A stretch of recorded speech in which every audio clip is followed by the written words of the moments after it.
Dude. Like, seriously. Dude. What's the one thing I told you not to do while I was away? Try to start a war. And what did you do? Try to start a war. Hitch nodded, rubbing his forehoofs together.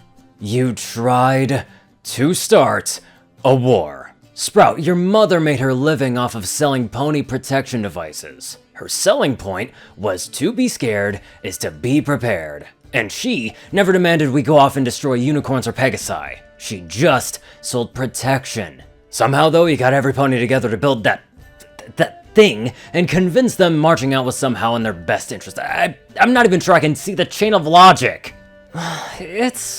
Sprout kicked the ground, not looking up. It seemed like a good idea at the time. Sprout, look out that window. The red pony looked out of the window.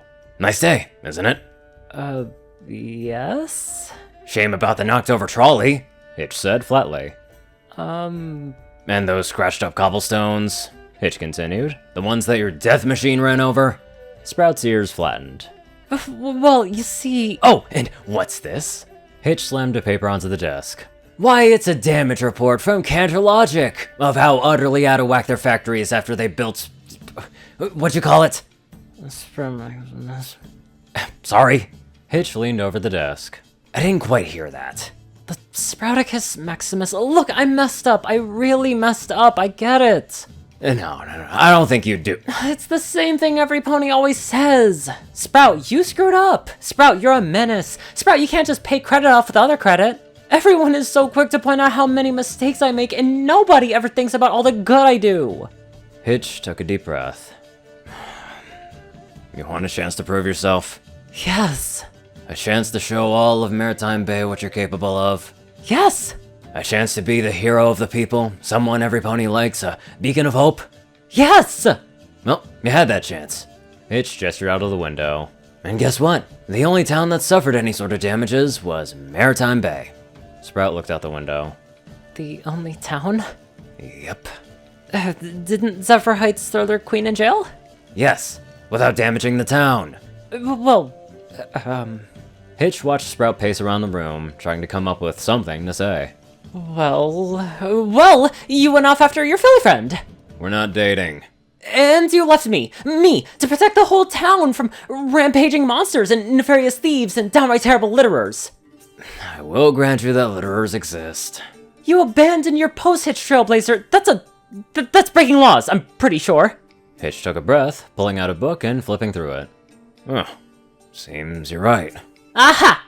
It would appear I owe the city 40 bits. That's right! Wait, only 40 bits? Sprout asked. That's way too low! No, it says right here. If a peacekeeper, in this case the sheriff, abandons their post without providing a replacement, they're obligated to pay 20 bits per day they did not report in. But you were gone 3 days! And on the first day I appointed you deputy, so it doesn't count. That's a stupid law, Sprout insisted. If I have to listen to every pony telling me how stupid I am to my face, you should get some sort of consequence too. Hitch took a deep, slow breath. Alright, let's say hypothetically that the unicorns could fry our brains with magic, and the Pegasi were terrifying flying barbarians. Let's say that's how the world worked. Your plan, if I understand it correctly, was to ride up to them in a single, easily disabled war machine, with backup consisting of untrained citizens wielding no defined weapons and defended only by a single helmet, which, being fair, would theoretically protect their brains. Sprout stomped a hoof. What was I supposed to do? Just let them keep on panicking without any sort of direction? No, Hitch said very slowly. You were supposed to calm them down. Make sure they didn't destroy property in their panic. You weren't supposed to lead them to what supposedly could have been their deaths. This isn't even about you being wrong, Sprout. This is about you being reckless. Not with just yourself, but with every pony in town. It always works for you, Sprout protested. Okay, first of all, ouch. You really think I'm reckless? Well, you dive into burning buildings to save kittens and rescue foals from stampedes, and you chased your freaky filly friend across the lands with no idea what you were getting into.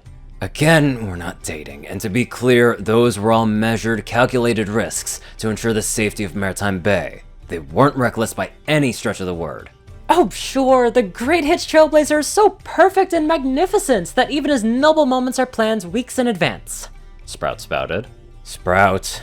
Actually, now that I think about it, do you plan these things? Sprout. That would explain so much. Sprout! I figured it out! Sprout declared. The reason you're so popular is branding! You manufacture your popularity by rescuing ponies from disasters that you somehow protect, because your filly friend is behind them. You two have been scheming this whole time. She set up the dangerous things and you save the ponies because you know exactly what's gonna happen in advance. And because she was always ranting about being friends with unicorns, nobody ever suspected her. You indulged her delusions for your own gain. He grinned maniacally. Well, too bad, Sheriff Trailblazer, she just became hyper-famous, which is a super version of fame that you'll never get, and also means that she can't sneak off to cause more problems for you to solve heroically, so, ha! The red hoof pointed at Hitch's unamused face. Ha! Sprout insisted, panting heavily. Why do I even bother? Hitch sighed. Sprout, look, I can't keep you on if you're not gonna take responsibility for your actions. This isn't about me! Sprout insisted. It's about you! It's always been about you! No, it's about you. I'm not you! I'll never be you! No matter how hard I try, I can't ever have what you do! You shouldn't be me! Hitch snapped. Why the hey not? Because you're not Hitch, you're Sprout! The room was quiet for a moment. You know what? Hitch shook his head. I was gonna reprimand you, dock your pay, and put you on watch, but now that I'm thinking about it, no. That's not what you need. Oh yeah? I'm firing you. Consider this your 2 weeks' notice. What? The red pony cried. What do you expect me to do?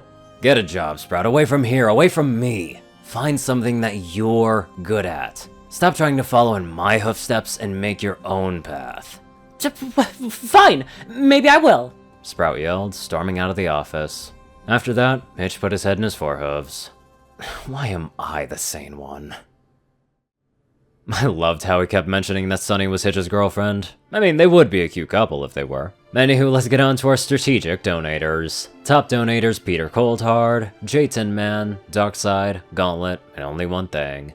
Zarsex30, Rayden, Narwhals, Blackmoonheart, Pastel Skies, Austin Roland, CrazyClaire557, Stu Hex, Will, Alvincron Lyre, Dospo, Delta Omega, Jack Hadge, RunesLife9852, Madman Stan, Leslie Prickett, Drake Lovedragon, Hunter Norman, Stephen Bingham, LineGuy12, Sorcerer Constantine, Hot Zaza, and many more amazing people. Thank you all so much for watching this video and live life to the fullest.